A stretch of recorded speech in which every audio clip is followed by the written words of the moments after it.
Vamos explanar a dona Rosângela. Vamos. Conta para as pessoas de casa, que horas você acordou hoje? 2h30. 2h30 da manhã. Chegou na estação que horas? 4h10. E tá desde então aqui parada. Sim. Que sensação você tá essa manhã? Cara dela. Péssima, né? Tá Sabe o que fazer? Você já ligou pro Você- patrão? Como é que foi? Já liguei e... Sim. A colega dela de trabalho tá bem aqui do Patrão lado. vai Qual é dar a um resposta jeito. que vocês tiveram? Vai dar o jeito pra gente chegar lá. Que jeito que vocês pretendem dar agora? Sei, de avião só pode. E não tem como, né, dona Rosângela? Não tem como chegar no trabalho.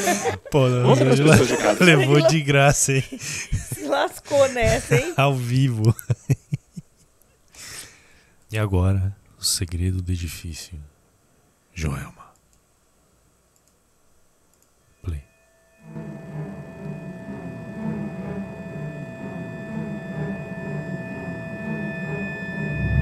No dia 1º de fevereiro de 1974, 13 pessoas pegam um elevador com a esperança de se salvarem de uma tragédia terrível.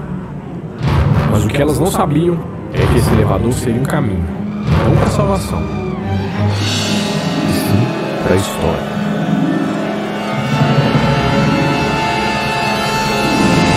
O incêndio do edifício Joelma foi uma das maiores tragédias da história. Mais de 180 pessoas foram mortas e mais de 300 ficaram feridas no maior desastre da história do Brasil. É muito triste que você vê pessoas que você trabalhou com elas e que, enfim, infelizmente não tiveram a mesma sorte que eu. Até hoje, várias pessoas falam que coisas estranhas acontecem naquele lugar. Mas será que é verdade? O que acontece lá de fato? O que a gente vê é 10% da questão. 90% está oculto. Mas o que 13 pessoas enterradas tem a ver com supostos milagres? Será que o edifício Joelma é assombrado? É isso que você vai descobrir hoje no Nerd Doc Edifício Joelma. É assombrado. E funciona o quê? Nada. Nada. Só ele é um assombrado. abandonado. Entendi. Abandonado e assombrado. Engraçado que não tá pichado, né? Esse lado. É bem, eles não, é porque tá abandonado, daí não picha. Vamos ver. É a lei do contrário. Interessante, né? Porque em São Paulo, pô, do lado tá pichado. Aí, abertura. Abertura maluca, hein? Dragões, caralho.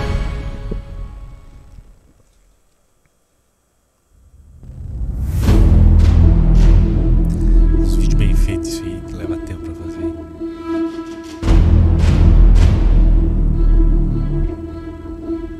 Tô achando ele meio verdão. O edifício Joelma, na capital paulista, é envolvido pelas chamas, resultando num espetáculo dantesco de proporções inusitadas. Em minutos apenas, as chamas crescem, avultam, assombram. Meu Deus, a Não pessoa ia existe se quem jogar? não se emocione diante dessas cenas tão amargurantes. O edifício Joelma começou a ser construído em 1969 pela Joelma S.A., que era uma construtora e uma importadora. O prédio era para ter 25 andares, sendo que só 10 eram de estacionamento. E quando a obra foi concluída em 1971, lá estava aquele prédio gigante, imponente na Avenida 9 de Julho, aqui em São Paulo. Vários empreendimentos se instalaram no prédio, principalmente os bancos. E teria um futuro promissor, né? Já que era um prédio muito novo e com alguns recursos contra incêndio muito bem elaborados. Mas mesmo que em 1971 o prédio não estivesse pronto totalmente, né? Uma tragédia bem próxima dali podia dar um sinal.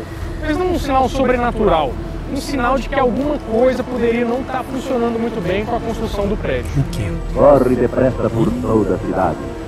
O grande edifício Andraus arde em chamas. Em 1972, o edifício Andraus pega fogo, 10 anos depois da inauguração, Não aviso. aparentemente por uma falha elétrica.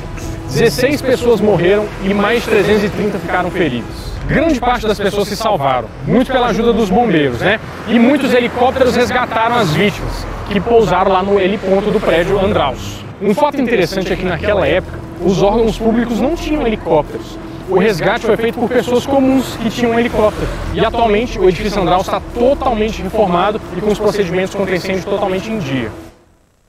Nossa, procedimento contra incêndio deve ser engraçado, hein, meu? É bem complicado. Nossa, meu Tem que Deus. ter- É o alvará, né? Tem tudo. Tem de Mas no edifício Joelma, a história foi bem Tem diferente. os brigadistas.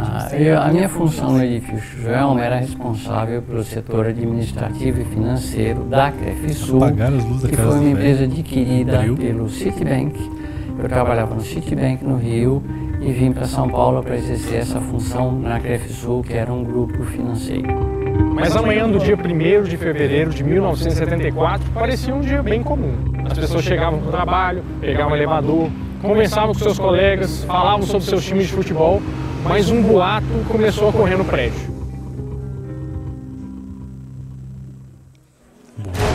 Ela é desde antes, ó, desde a assombração, antes de pegar fogo. A minha janela dava de frente para um prédio e nesse prédio, de repente, eu vi o reflexo de um fogo. Ué, o que Puxa, está mas tá acontecendo? tudo Está pegando pegando fogo no prédio. Eu disse, mas pegando fogo no prédio aonde? Lá embaixo. Mas quando o pessoal começou a acreditar que alguma coisa estava acontecendo de fato, já era tarde demais. O fogo já tinha consumido 14 dos 25 andares do edifício Joelma. 14. E até chegar lá em cima. Ué, vamos sair do prédio, né? Aí disseram o seguinte, não, o 11º andar, que é o estacionamento, está com a porta fechada. Não existe como você sair do prédio. Vamos ver o que a gente faz aí. Começou aquela correria maluca.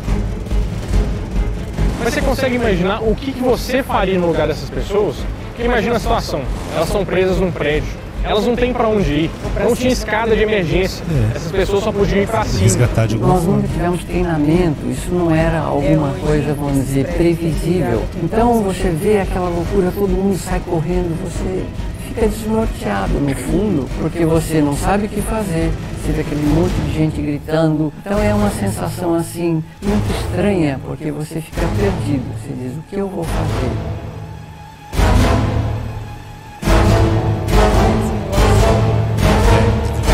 Eu acho que é muito grande. Aí eu disse, bom, o que fazer? Não tinha para onde fugir, eu não sabia o que fazer.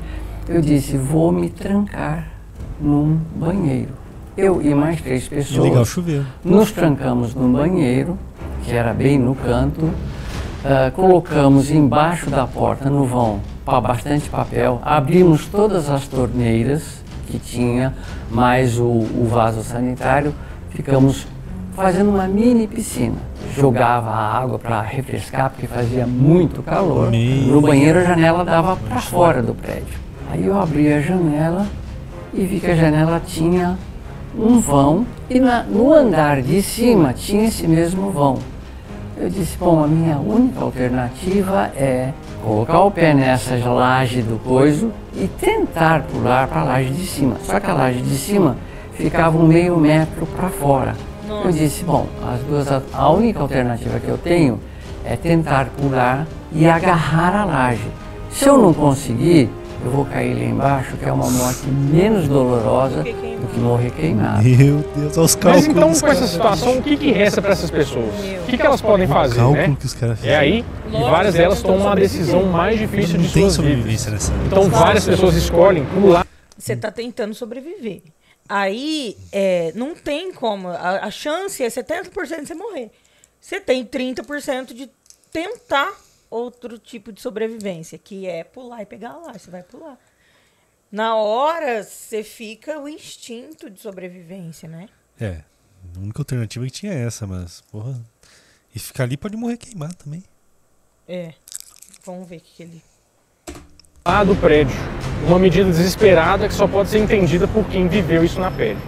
Em grandes incêndios em prédios, nós temos 2 situações. Nós temos as pessoas que elas pulam porque realmente o calor ali, né, ele é muito alto e a pessoa começa a entrar numa situação ali dela ser realmente queimada, né, e aí ela fica desesperada, acaba pulando por uma questão de instinto mesmo, e tem as pessoas que elas acabam pulando pela questão do desespero. Por que ela optou pular? Talvez aquela pessoa, né, pensasse que pular do prédio ela tem mais chances de vida, ou porque a dor de ser queimada para ela soa até pior do que a morte, né? Morrer queimada. Então essas saídas são muito individuais, né? Não tem uma forma universal de responder para o aparelho psíquico, né? Ele responde de formas particulares, né? Sempre individuais de cada um. Eu era, na época, atleta. Dei o pulo, consegui, segurei a laje, subi o corpo e fiquei na laje do terraço. Essa laje estava cheia de pessoas que tinham conseguido subir pela escada. O prédio tinha duas lajes, uma laje grande e uma laje pequena. O que acontece? O fogo, quando ele está subindo, ele está consumindo oxigênio. Quando ele não acha oxigênio aqui, ele faz isso para procurar o oxigênio. Quem estava na laje pequena morreu carbonizado. Um dos grandes complicadores do edifício Joelma, que realmente provocou a morte das pessoas, foi a evolução do incêndio. E aquele incêndio ele evoluiu muito rápido porque não existiam medidas preventivas. O tipo de revestimento, né, a carga incêndio que a gente chama, que a gente tinha no local, era muito alto, muito representativo, porque era muito material de madeira, revestimentos em carpete. Então as pessoas perceberam que a segurança contra o incêndio e pânico era algo que deveria fazer parte, deveria ser obrigatório em todos os prédios, em todas as edificações de uso coletivo. Do edifício Joelma, né? Cinema, todo lugar que tem carpete, eles têm um tratamento. Porque se pega fogo em tudo. Eles só usam materiais combustíveis, né? Exatamente. É tipo uma tinta, sabe? De prevenção para não propagar o fogo. Olha que interessante. É bem... Eu tinha visto uma vez, não me lembro se era tinta, mas era alguma coisa que apagava. Tem um vídeo de um bombeiro jogando uma bomba de gás e apagando na hora todo o incêndio, que também é bastante interessante. Mas esse revestimento de tinta aí, foda, hein? E é super caro, sabe? Imagina. E tem que ter, de tempo em tempo, você tem que ter... Até, tipo, no cinema, eles têm que ter um laudo para poder funcionar, né? O cinema tem que ter esse laudo dessa tinta, porque senão o bombeiro não libera o alvará. O laudo da tinta. O laudo da tinta, e falando que foi passada com uma pessoa lá, tem que ter realmente... Bicho, não é qualquer um que... O trampo para abrir os negócios, né? Não é qualquer um que consegue abrir um cinema, porque imagina, tem que trazer um cara que é treinado e certificado pela tinta. Não necessariamente. Às vezes tem uma empresa que tem um pintor que emite um laudo que executou aquela obra e serve, entendeu? Beleza. Então você tem que ter a tinta, o laudo da tinta comprada, a nota, né? Que você comprou a tinta, e aí tem que ter a prova da execução. Uma pessoa que executou para ver que realmente aí o bombeiro libera o alvará de incêndio. Claro que com essa e muitos outros milhares de medidas preventivas. Né? Áudio, som, altura de som. Tudo. Tem um monte de coisa. Mas quando essas pessoas chegaram no topo do prédio, elas só conseguiram ver que o fogo estava consumindo o prédio inteiro. Aí você deve perguntar, mas por que elas não foram salvas, que nem fizeram com o edifício Andraus? Por que o helicóptero não foi lá? O que vão fazer? Aquela loucura, muita gente gritando, muita gente queimada. Dali a pouco começou a baixar o helicóptero. Só que o helicóptero ele não podia abaixar muito, porque enquanto estava o calor, aquele calor não permitia. Mesmo nos andares superiores à laje, a temperatura para você ter uma aproximação ali com segurança do helicóptero não era uma condição que você conseguia fazer essa aproximação do helicóptero. Porque mesmo que a gente esteja num prédio que não existe heliponto, é possível assim, a gente fazer um voo pairado, a gente fazer algumas manobras. Nesse caso a gente não tinha esse cenário. Aí uma hora o fogo diminuiu um pouco, o helicóptero desceu e o bombeiro que pulou do helicóptero, ele pulou, só que o telhado era de aquela lâmina mais fina e ele caiu na laje, quebrou o telhado. Aí eles baixaram bastante o helicóptero, aí a gente ajudava a pegar as pessoas que estavam mais, intoxicadas ou alguns queimados, colocamos no helicóptero, o helicóptero subia, descia ao lado, era o prédio da prefeitura e tinha um heliporto lá, então ele subia do nosso prédio, era o que, uns 50 metros, deixava o pessoal, voltava e pegava os sobreviventes. Foi um problema cultural, porque como 2 anos antes tinha acontecido o incêndio no edifício Andraus e as pessoas elas conseguiram ir para o teto e lá os helicópteros conseguiram resgatar, os números de mortos foi muito pequeno comparado com o edifício Joelma, as pessoas elas acharam que aquilo dali, aquela estratégia iria dar certo novamente. E como eu estava teoricamente bem, eu fui o último a sair no voo do helicóptero. Aí ele me deixou do helicóptero, levou para o esperando prédio. A mesma reação. Lá daquele prédio tinha uma pessoa que era um irmão de um que trabalhava no prédio, esperando lá. E de lá nós fomos direto para o hospital porque eu mal conseguia respirar com toda aquela fumaça. E aí, enfim, para mim foi o final do incêndio ali, naquele momento. Como eu te falei, oficialmente 187 pessoas morreram e mais de 300 ficaram feridas. Mas não é só essa história que assombra esse lugar. Tem várias histórias paralelas que hoje estão aqui no edifício Praça da Bandeira. Mas isso aqui é o mais próximo que a gente pode chegar do prédio. Porque não são permitidas filmagens, nem da gente tirar foto, nem entrar lá. Então, assim, é no mínimo curioso, né? A gente fica pensando. O edifício mudou de nome para tentar tirar essa imagem ruim que ele começou a ter. Mas claro que isso é impossível. Mas desde que ele reabriu, várias pessoas começaram a falar que viram alguma coisa, que sentiram uma presença. Mas como a gente pode provar que alguma coisa está acontecendo realmente lá? Levando em consideração que o conceito de assombrado não é muito aceito pela ciência e não existem métodos científicos comprovados para isso, e como o conceito espiritual várias vezes está ligado à energia, resolvemos então convidar uma radiestesista para analisar os arredores do antigo Joelma. Bom, a radiestesia, o nome em latim quer dizer radiestesia. Sensibilidade à radiação. Um operador de radiestesia ele se prepara através de aparelhos específicos para medir, qualificar, quantificar a qualidade da energia do lugar, também das pessoas. Eu posso medir qualquer coisa, em qualquer lugar, estando em loco presencial ou mesmo à distância. Isso me permite conhecer o que está oculto, invisível, não revelado. Bom, esse aqui, o aparelho se chama Dual Rod, ou duas varetas. Então, ele também me responde algumas perguntas. Ele responde sim ou não. Quando ele se fecha, isso quer dizer sim. Ciência, né? E quando ele se abre, sim, quer dizer não. Então, com esse aparelho eu consigo fazer várias pesquisas, através só com ele. De elementos físicos, né? Inclusive. E ele se movimenta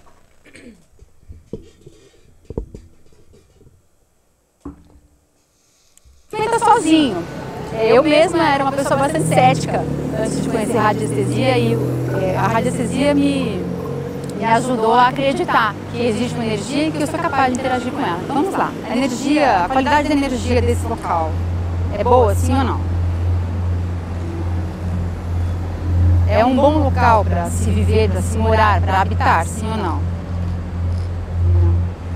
É um bom local para eu escolher, para construir, começar um meu negócio? Não. É um local de prosperidade, de abundância, de fartura? Não. É um local que tem remanescências espirituais? Sim. Elas são antecessoras à construção do edifício Joelma? Sim. Ela remonta à época da escravidão, sim ou não?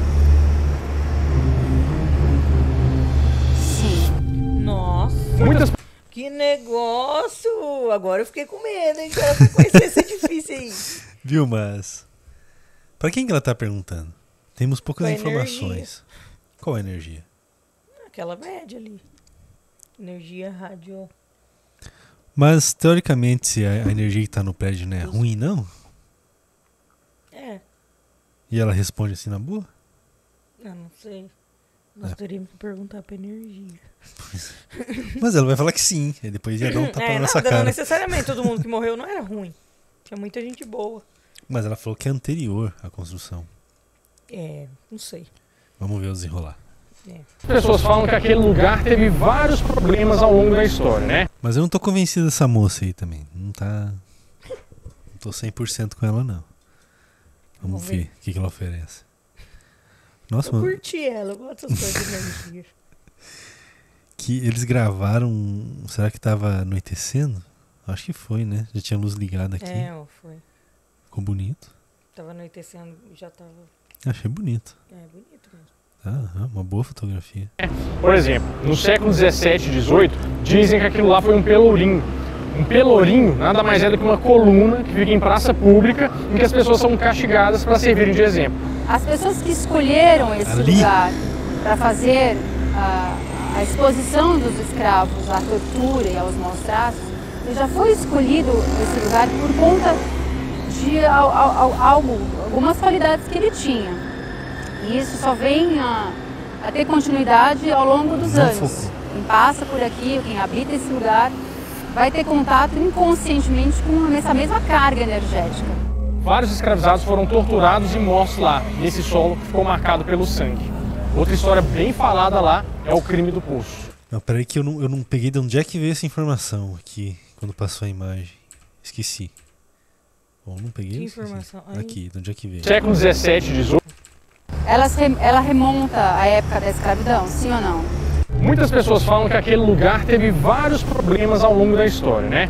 Por exemplo, no século 17 e 18, dizem... Muitas pessoas falam. E dizem, não é provado. Tá, não vi nenhum livro, né? Que aquilo lá foi um pelourinho. Um pelourinho nada mais é do que uma coluna que fica em praça pública em que as pessoas são castigadas para servirem de exemplo.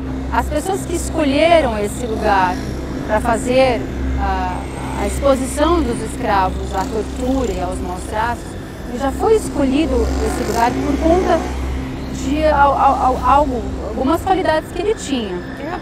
E isso só vem a ter continuidade ao longo dos anos. Teria sido queimado. Quem passa por aqui, quem habita esse lugar, vai ter contato inconscientemente com essa mesma carga energética. Vários escravizados foram torturados e mortos lá, nesse solo que ficou marcado pelo sangue. Outra história bem falada lá é o crime do poço. Em 1948, São Paulo ainda não era essa cidade tomada por prédios. No terreno do edifício Joelma havia uma casa, onde morava a família Pereira Camargo. A mãe Benedita, as suas filhas Cornélia e Maria Antonieta e seu filho Paulo. Paulo tinha acabado de se formar, mas não tinha uma relação muito boa com a sua família. Julgando ser atormentado pela família, Paulo resolveu se livrar de todo mundo. Que isso? Contratou 2 homens para abrir um poço no quintal, dizendo que seria para uma pesquisa com água. Quando o poço ficou pronto, Paulo assassina sua mãe e suas 2 irmãs e as enterra nesse poço. O sumiço da família é bem suspeito e a polícia começa a dar atenção a isso. Paulo diz que a família tinha ido para o Paraná, mas a conversa dele tinha várias contradições. Uma testemunha disse que ouviu gemidos próximos ao poço no dia em que as pessoas tinham sumido. Então a polícia decide cavar o poço para ver se encontra mais alguma coisa.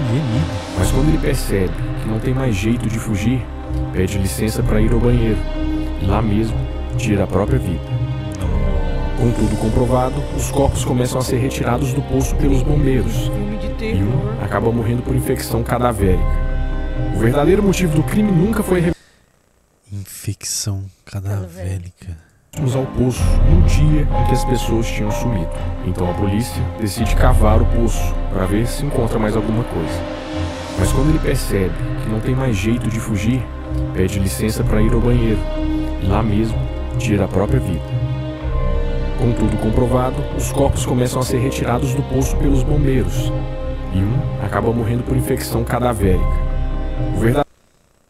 A pessoa não tinha... Eu voltei pra confirmar, a pessoa não tinha morrido.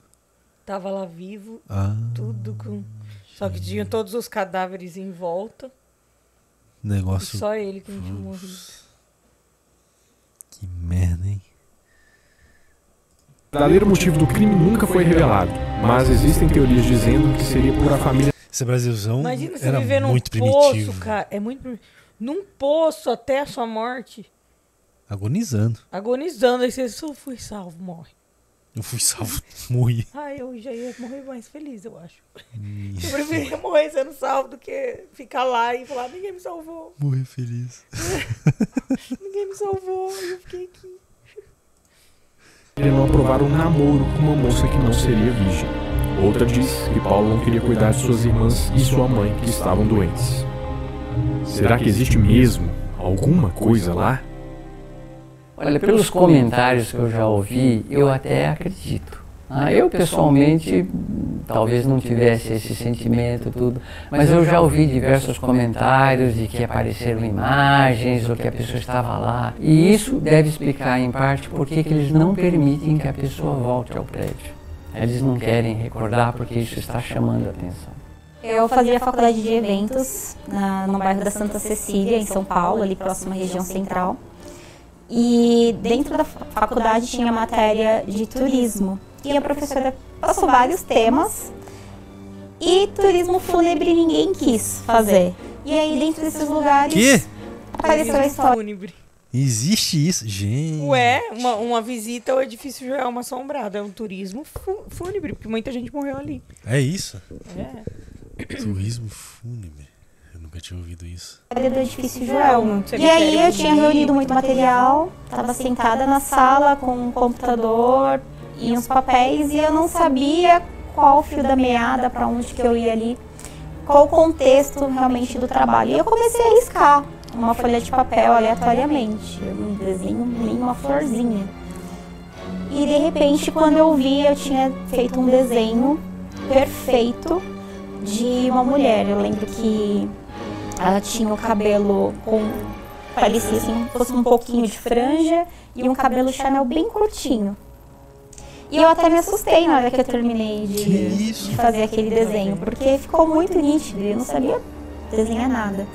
E pensei, nossa, deixa isso pra lá. E rolei a página que eu estava vendo, que na época era até a página do Linha Direta Mistérios.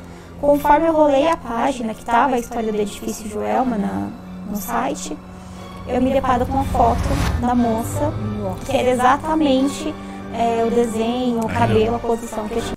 Aí não. Né? Aí eu paro o que eu tô fazendo e vou fazer outra coisa da vida. Eu não, eu ia continuar. Eu sou dessas. Que isso? Olha. Ixi. Meu acabado de Foi a Joelma. Uma das histórias mais... Joelma era construtora. interessantes é a da Volkmar. Inclusive, ela conta um pouco sobre o que aconteceu em detalhes lá no Joelma. Volkmar era uma jovem que conseguiu um emprego de processadora de dados no 23º andar. Mas o sonho da vida dela era fazer faculdade de letras. Mas infelizmente, o incêndio no edifício Joelma interrompeu esse sonho para sempre. Ela não sobreviveu, mas mesmo assim, ela contou a própria história. Ficou meio estranho isso, né? Mas você vai entender agora. Volkmar conta que depois que se iniciou o incêndio, ela e mais algumas colegas de trabalho tentaram descer do prédio para se salvar. Os caras usaram o negócio do que não é do Nukem, do Doom. Mas a confusão foi tão grande que o único caminho era para cima. Presas, elas não sobreviveram. Mas o irmão de Volkmar, Álvaro, que trabalhava no 10º andar, sobreviveu e foi à procura da irmã nos hospitais que atendiam as vítimas do incêndio. Mas em sua última parada no IML, reconheceu o corpo da irmã.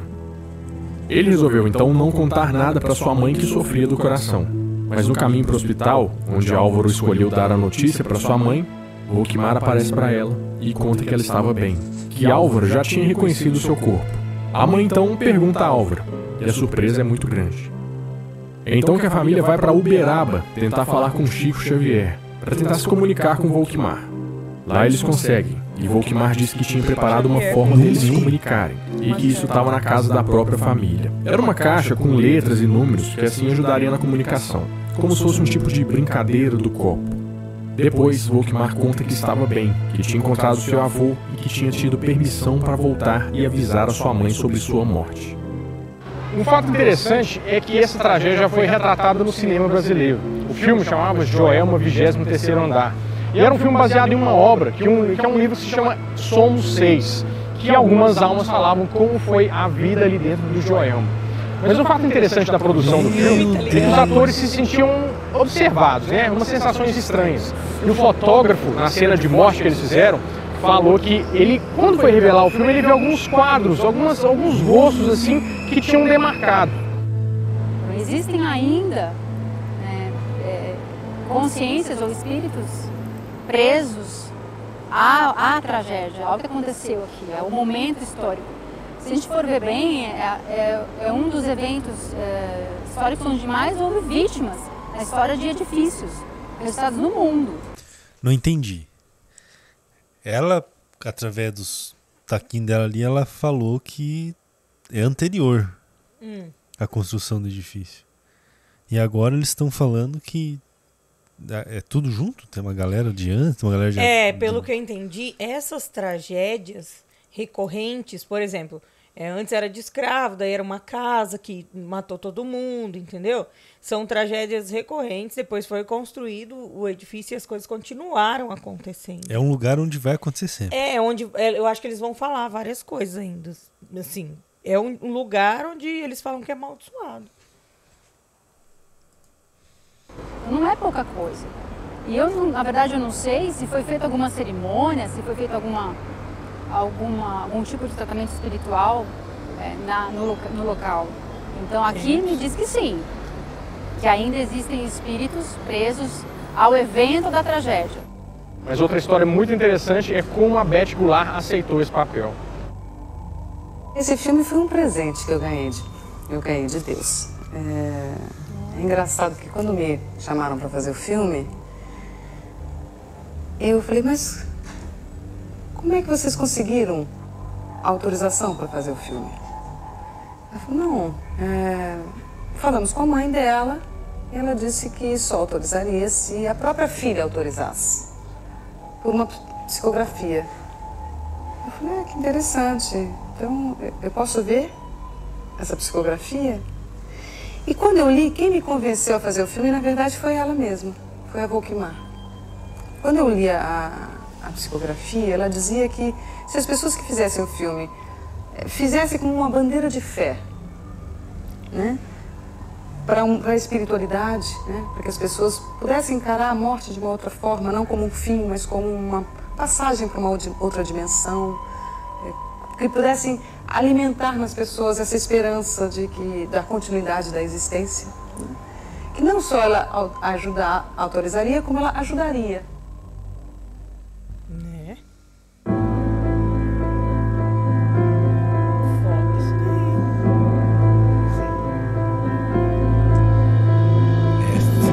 Onde te envolvido, onde história, o que vem agora? Bom, mas como tudo que tem a ver com Joelma é um pouquinho misterioso, a gente tem mais uma história para contar. Você lembra daquelas 13 pessoas que eu falei lá no início, que entraram no elevador tentando se salvar? Pois é, nenhuma delas conseguiu. Elas morreram carbonizadas. Carbonizadas de uma tal forma que ninguém conseguiu identificar e ninguém veio procurar também esses corpos, né? E eles foram enterrados lado a lado aqui no cemitério São Pedro, na zona leste de São Paulo. 3 pessoas aleatórias, não tava lá. Pois é, tá registrado. Não, são pessoas que estavam, eu acho que no incêndio subiram e não conseguiram sair. Morreram lá dentro queimadas. Não foi isso que ele falou. Existiam 13 pessoas que caíram do elevador e que foram queimadas. Só que essas 13 pessoas não tinham adentrado o hotel. Essas pessoas, ninguém procurou por elas. Ninguém reconheceu e ninguém procurou. Ninguém da família procurou. Não, ele falou que elas foram carbonizadas de tal forma que foi impossível reconhecer. Só que ninguém procurou, volta. Ninguém procurou? Não. Ó, vê se eu entendi. Vamos ver se eu entendi, porque ninguém procurou e eram 13 pessoas, tipo um ou outro, porque você reconhece as vítimas. Bom, mas como tudo que tem a ver com Joelma é um pouquinho misterioso, a gente tem mais uma história para contar. Você lembra daquelas 13 pessoas que eu falei lá no início, que entraram no elevador tentando se salvar? Pois é, nenhuma delas conseguiu. Elas morreram carbonizadas. Carbonizadas de uma tal forma que ninguém conseguiu identificar e ninguém veio procurar também esses corpos. Né? E eles foram enterrados lado a lado aqui no cemitério São Pedro, na zona leste de São Paulo. E eram 13 pessoas. Não era 3. Olha lá. Tá ligado aí, ó? Fizeram tipo um altar de alguma coisa.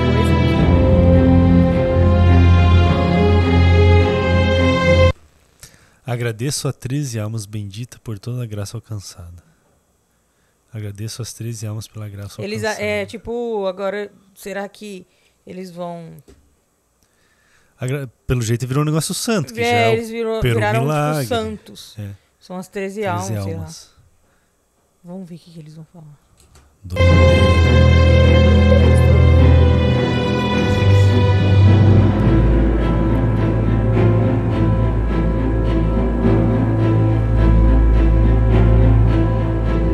Mas no início os túmulos lado a lado aqui aparentemente não significavam muita coisa. Até que uma certa noite, o vigia que trabalhava aqui nesse cemitério notou uma coisa diferente, como se fossem uns gritos de sofrimento.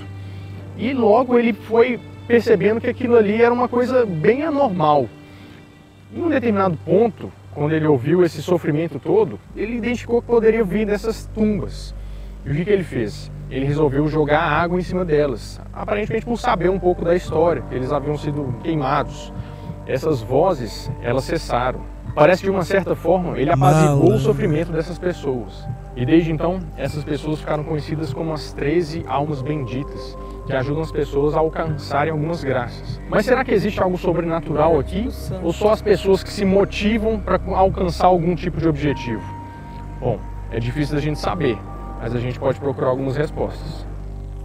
A cabeça das pessoas, no ponto da crença de um milagre, ela acaba adaptando aquilo ao seu repertório. Digamos, não interessa tanto se é verdade ou não. A pessoa sente aquilo e vive aquilo não é possível como uma verdade, né? Então ela começa a criar ninguém ia procurar essa galera. Ela começa a dirigir energias psíquicas para que aquilo dê certo.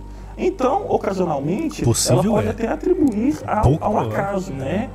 Um fato que ela empreendeu energias, né? Ninguém procurava. O fato da pessoa experimentar a galera que estava no elevador torna aquela experiência muito tipo assim, João saiu de casa hoje e é muito bom ter esse traço único, né? De boa. A nossa cultura nos leva, né? O nosso modo de relação nos leva a procurarmos sermos únicos, a tentarmos sermos pessoas que se destacam em algum meio. E ao experimentar o milagre, ao ver com o milagre, a gente acaba tendo uma experiência que é de uma ordem muito particular, né? E o aparelho psíquico ele vai responder a isso, ele vai procurar isso. Sendo verdade ou não, a pessoa sente como verdade. E isso é o mais importante.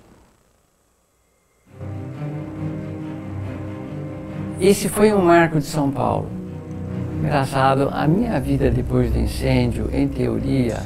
eu tenho uma crítica, deviam falar de religiosidade, fé, deviam ter chamado alguém mais condizente, né? Por quê? É porque o psicanalista vai falar de fé. Não, mas teve um psicanalista, teve a mulher que mede as energias. Mas só o cara falou agora. E ele tava falando sobre a percepção da fé, né? Foi igual ao anterior. Só que com um sentimento que às vezes é difícil de entender, que foi o seguinte: eu sou uma pessoa feliz. Eu lembro que na hora que eu fui apresentar o trabalho, as pessoas falaram, nossa, eu não quero ouvir, que medo. E eu falei, não, escutem, deem oportunidade, porque vocês vão perceber que tem muito para contar. É a casa, é o lugar. Tem um livro que é a Bíblia dos radiestesistas, praticamente, chama Casas que Matam. Todo mundo que vai morar ali morre. Ou de câncer, ou de infarto fulminante. Que ali proporciona um vórtice que puxa a energia da pessoa e da vida para baixo. Aqui é um vórtice.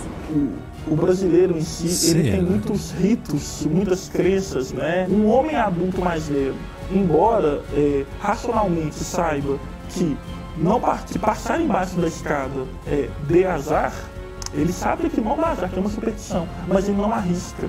Não é porque ele vai que exatamente vai. A gente nunca acha que vai passar por uma situação dessa. Se você passar, faça com calma, esteja preparado, não fique, vamos dizer, absolutamente perdido ou desorientado. Hoje você tem como sair.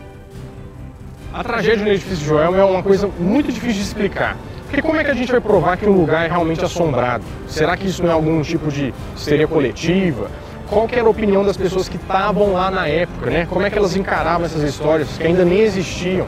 Bom, a gente não tem todas as respostas, né? Mas a gente sai aqui com várias perguntas. Mas será que é necessária sempre uma prova para a gente acreditar em alguma coisa? Bom, agora com os fatos, né? Você pode deixar a sua opinião nos comentários do vídeo. E depois a gente volta com mais um mistério aqui no Brasil, no próximo Nerd Talk. Valeu, hein? Valeu, foi muito bom.